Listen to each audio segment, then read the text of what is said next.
Well, when you think of Northwest Arkansas, Northeast Oklahoma, Southwest Missouri, you think of deep, clear water lakes for the most part. You've got Grand Lake of the Cherokees, which is a little bit shallower, dirtier water. And that's one of those key places that I've been able to utilize having that aluminum factor, that lighter weight boat. Now I'm in an X21 Xpress that has a 250. And I'm still using that boat just like I did my little aluminum boat when I first started. It put me back into a comfort zone that I didn't have when I was running other brands and running fiberglass. With what I have now, I have the range of being able to run 50, 60 miles away from takeoff. Plus I've got the ability to get in that really skinny water, get across some of those sandbars in the backs of those creeks, those gravel bars, and get to those fish that don't get to see baits almost ever, unless somebody goes back there in a kayak, and that's something that I can't control. But it's one of those things that comes into play if you're in a highly populated area.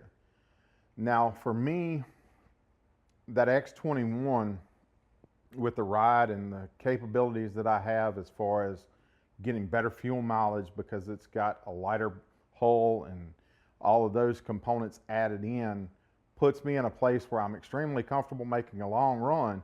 But when I need to get into places that I found on Google Earth that I know nobody else is even going to try, I'm able to go back there, access that water that those fish aren't getting any pressure. And I'll pick up a whole different gambit of baits to try and figure out which ones I'm going to get the bites on.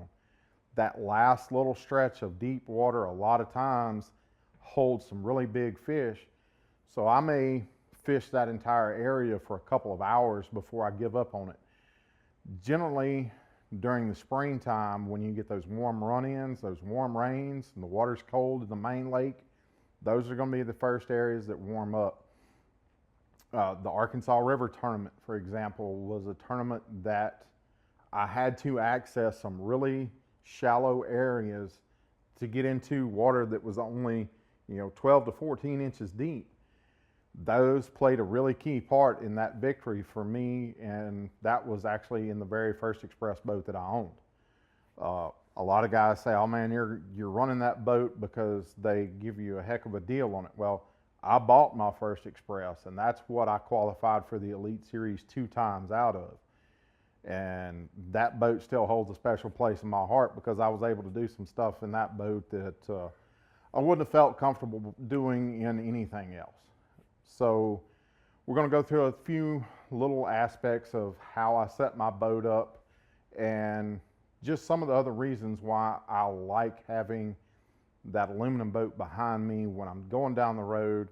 Just a few things today to kind of give you an idea of why I and many others now are running the same brand of boat on the Elite Series. So some of the advantages to having an aluminum boat is you've got an extremely tough hull. And the information Bass University provides isn't your basic run-of-the-mill fishing video. This is specific information from A to Z to help you learn, get to the water, and become a better angler quickly.